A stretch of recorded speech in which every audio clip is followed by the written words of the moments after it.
an important question for you. Are you inadvertently wrecking your marriage? Y'all, we need to have another serious heart to heart about something that's wrecking marriages left and right. It's subtle, it's dangerous, it doesn't show up overnight, but once it becomes your pattern, it can destroy the very foundation of your relationship. I'm talking about a failure to protect and value trust. Infidelity is the number one reason given for divorce. I have seen this happen over and over to couples who once had solid marriages, but something shifted and changed everything. And here's the hard truth that we've got to open our eyes to. Most people don't set out to break their spouse's trust and betrayal. They just fail to guard it and value it. I'm afraid that the lines of trust are blurring, that we're not as on guard and proactive as we need to be when it comes to trust in our marriage. Perhaps we're silencing our conscience when it begs us to see our actions as a breach of trust. We've got to recognize how infidelity starts. It starts with small things, harmless conversations, unchecked interactions, tiny compromises that seem insignificant. But those little things over time, they add up. They'll take you down roads that you don't intend to go. They'll carry you over lines that should not be crossed. Trust is the foundation of marriage. Most marriages that have ended didn't fall apart because of one catastrophic moment. They erode slowly, one compromise at a time. One of the most overlooked ways that this happens is by failing to maintain strong boundaries with the opposite sex. It might start as a casual conversation with an old friend, or playful banter with a coworker, or a private Facebook message that seems so innocent. But when sensitivity to boundaries are ignored, what begins as harmless can lead to something far more destructive. And before you know it, trust is fractured, and the marriage you once had cherished feels unsteady. If your marriage feels distant, strained, or not what it used to be, this message is especially for you because you are in a vulnerable spot. But if your marriage is strong, don't tune me out, because trust isn't just something you have, it's something you protect. Let's talk about what it takes to build, guard, and restore trust before it's too late. Grab your Bible and a cup of coffee and sit down and chat with me. Welcome to Wellness in the Word, the place where we come together to thrive together by talking about how the Bible holds the keys to wellness in all aspects of life. My name is Jill, and I am so grateful that you are here and have an interest in strengthening or perhaps fixing your marriage. If having a strong marriage is important to you, be sure to like this video and share it with a friend. And don't forget to subscribe to my channel so that you don't miss any of these chats to help you strengthen your marriage and grow in your faith and your commitment to God. I would love for you to be a part of the Wellness in the Word community, and I hope you'll take a minute and introduce yourself in the comments. All right, let's get back to this topic of trust in marriage. The past few weeks, I have been on a kick about marriage. Maybe because my middle daughter got married this past December, so I've just had marriage and wedding stuff on the brain. But also because I have been hearing about more and more marriages that are either struggling under the weight of serious issues or ending altogether. I just feel like it is a good time to give this topic some needed focus.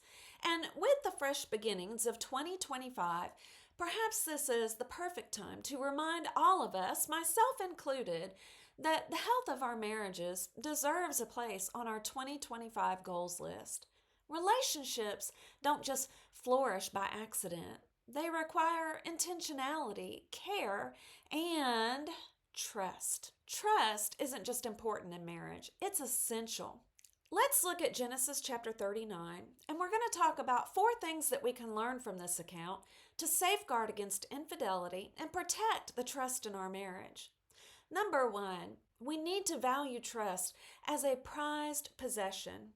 If you have your Bible, turn to Genesis chapter 39 because this text just overflows with lessons about trust. Joseph had been sold into slavery by his brothers. He was taken to Egypt, and he was bought by a man named Potiphar. Read verses 2 through 3 with me. The Lord was with Joseph, and he became a successful man, and he was in the house of his Egyptian master. His master saw that the Lord was with him, and that the Lord caused all that he did to succeed in his hands. Now, look at verse 4 very carefully. So Joseph, underline it, found favor in his sight, and attended him. And he made him overseer of the house and put him in charge of all that he had.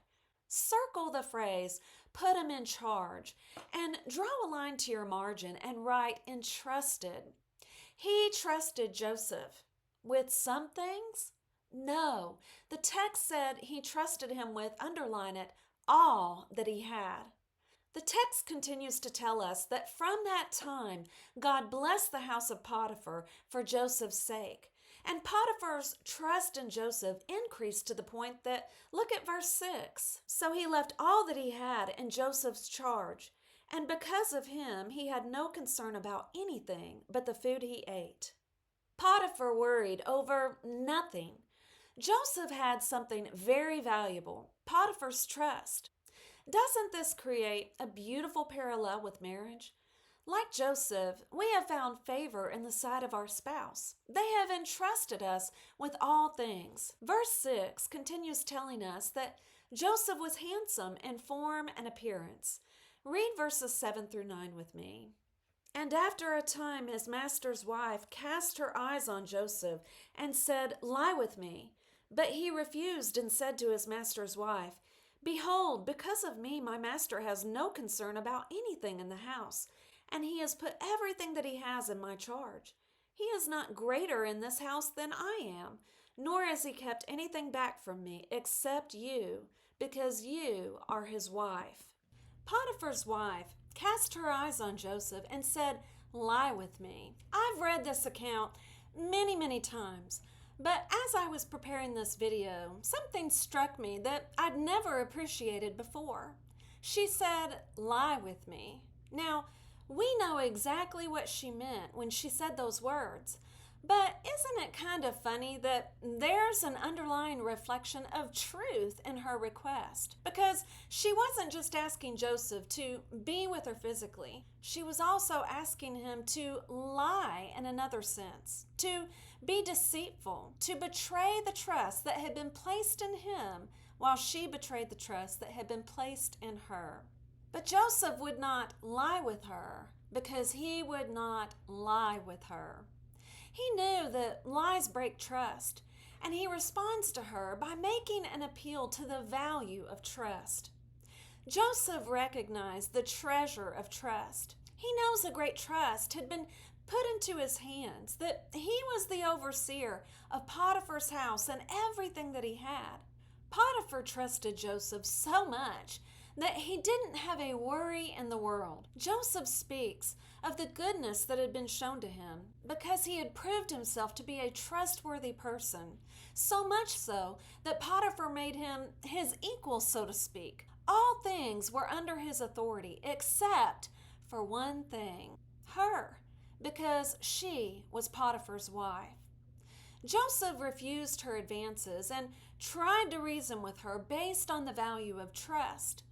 Joseph knew that what she was asking him to do would have violated his master's trust, and Joseph did not take trust lightly. Potiphar's trust was his prized possession.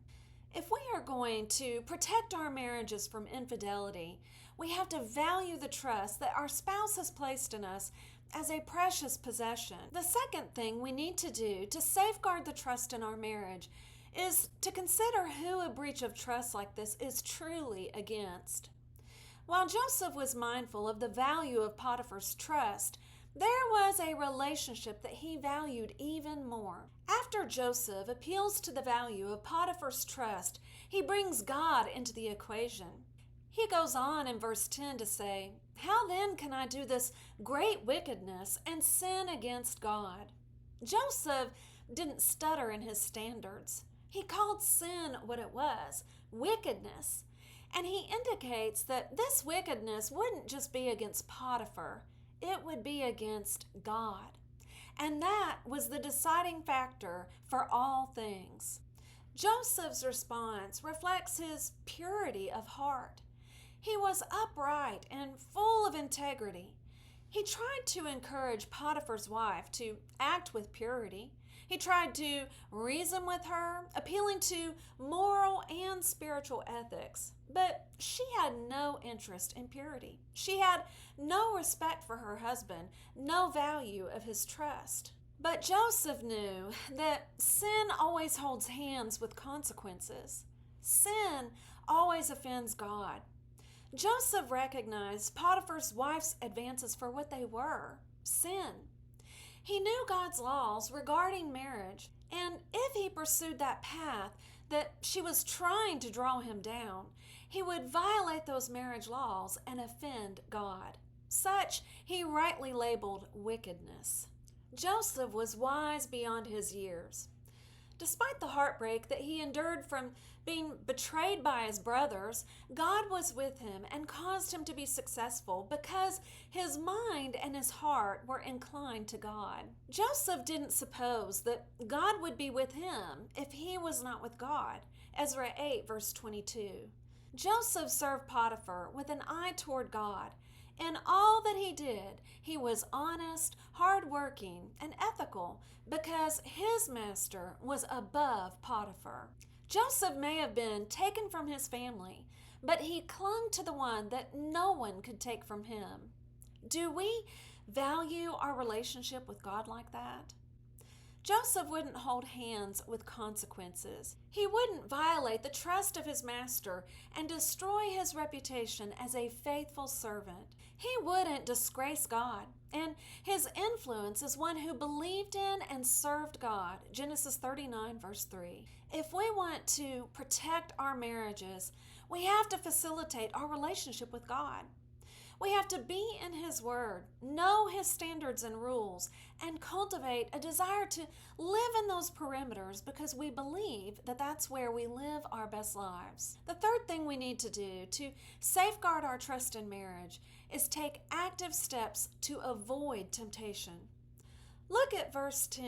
And as she spoke to Joseph day after day, he would not listen to her, to lie beside her, or to be with her. Potiphar's wife was relentless. She persisted in her efforts to get him to sin with her, underline it, day after day. The pressure she was putting on Joseph was intense, but Joseph stood firm in his convictions and would not listen to her. And notice the end of this verse, to lie with her or to be with her. You know what that means? That means when he saw her coming, he went the other way. He refused to even be near her. She had made her intentions clear, and Joseph knew that he needed to stay away from the fire so he didn't get burned.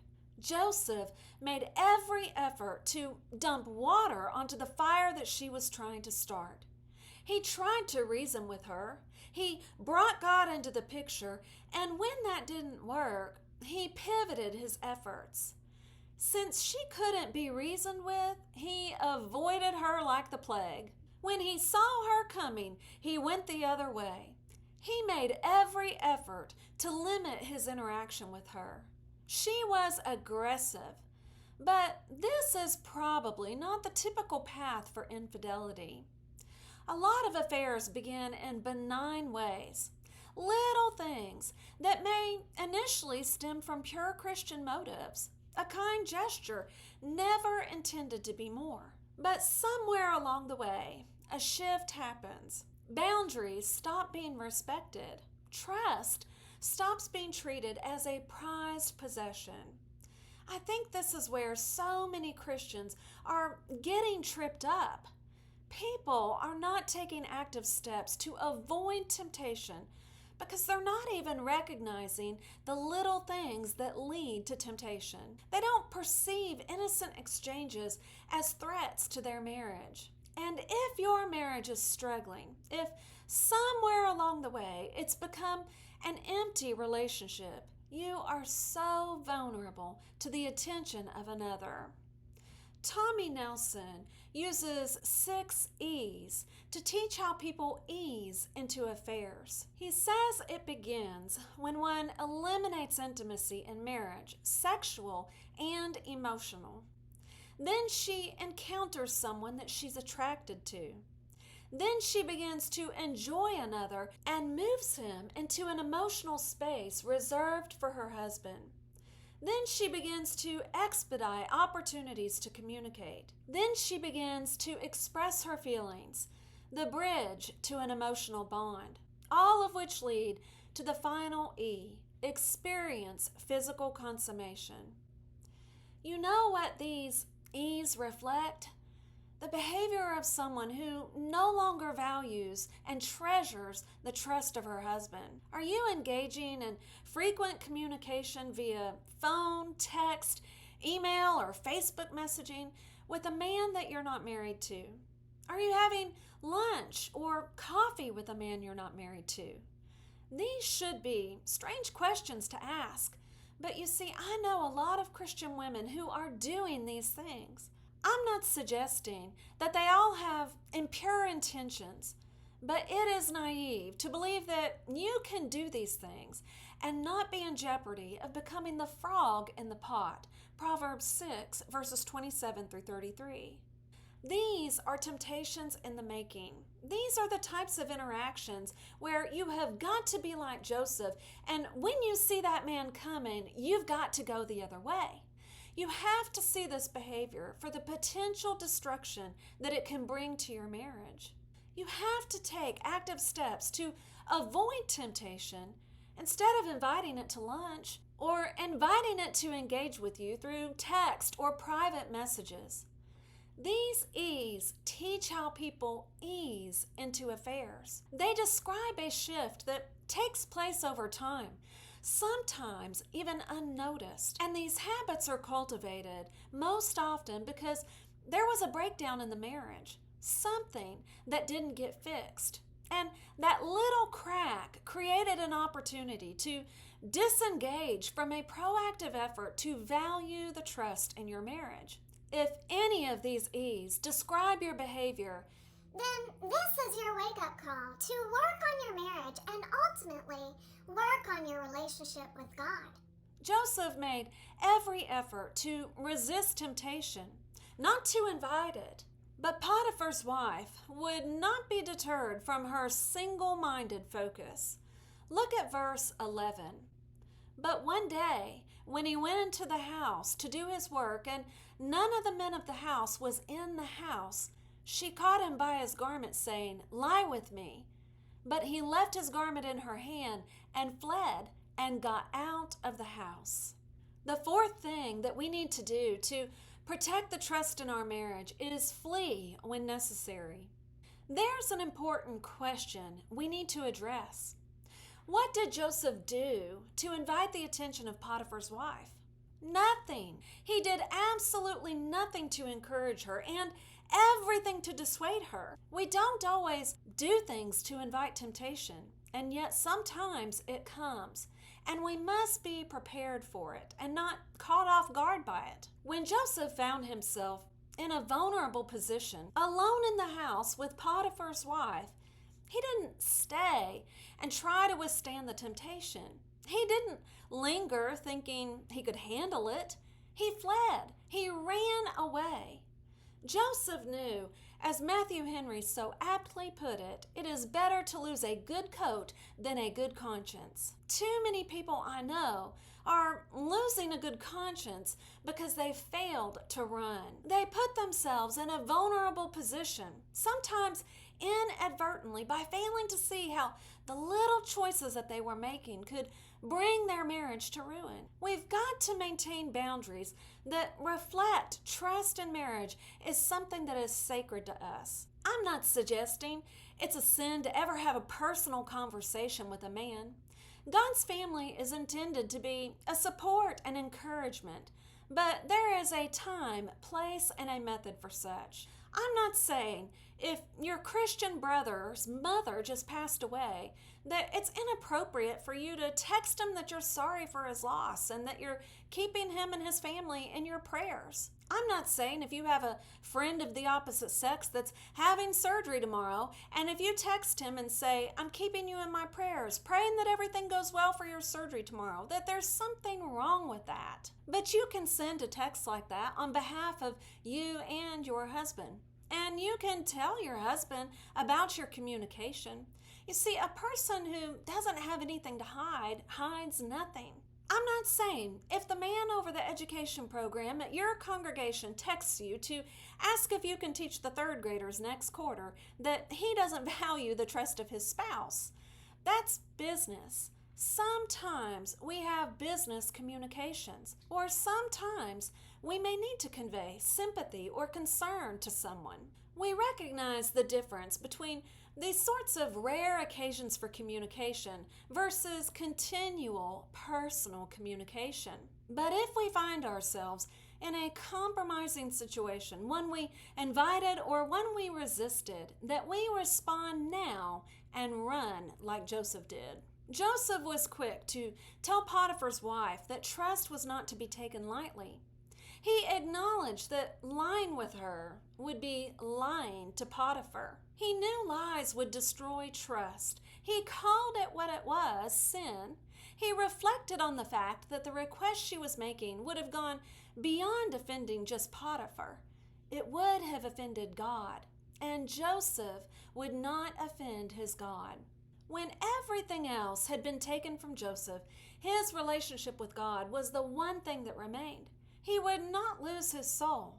He knew that there was no reasoning with her. He knew the destructive road that she was trying to take him down. He didn't stay and try to sort out the situation. He knew the time had come to run. While we would never condone sin, on one level, it would be easy to understand if Joseph had succumbed to temptation.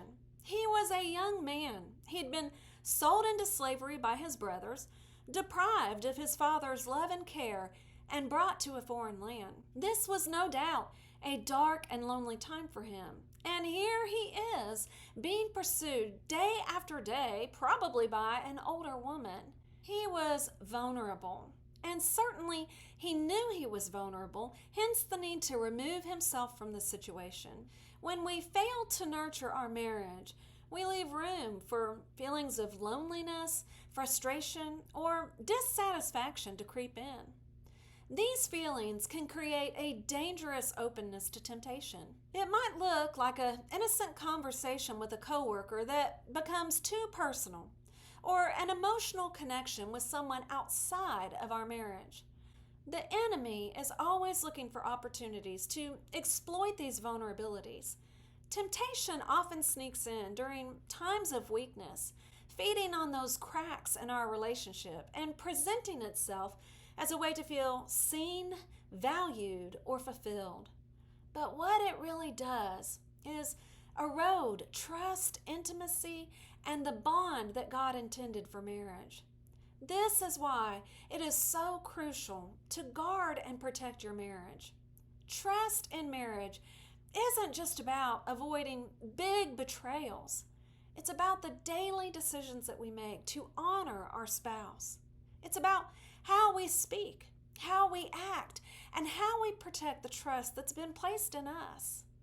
Like Joseph, we must recognize that trust isn't just a gift, it's a responsibility. The account of Joseph reminds us sexual purity isn't just something to be sought after before marriage, but within marriage. Marriage has boundaries that aren't meant to be trespassed. And given the fact that adultery is the #1 cause for divorce, we need to address the elephant in the room. Sexual temptation isn't only a struggle that unmarried people encounter. We've got to acknowledge that reality and make every effort to protect our marriage as opposed to opening the door of opportunity to the devil. Weak spots aren't a sign of failure. They're a call to action. They're a reminder to step back, evaluate where the relationship needs attention. If we want to safeguard our marriages, we have to be intentional. We must confront those weak spots, address unmet needs, and invest in the spiritual, physical, and emotional health of our relationship. Treasure your husband's trust, protect it, nurture it, deepen your love for God so that you will make every effort not to offend Him and sin against Him. Take active steps to avoid temptation. And if you find yourself in a vulnerable situation, protect your conscience and your marriage and run. Thank you for studying with me today. I would love to hear the things that you do to protect and nurture your marriage. If this video has been helpful for you, don't forget to like and subscribe. God bless you in your efforts to have a strong, healthy marriage relationship. Until next time, stay well, stay blessed.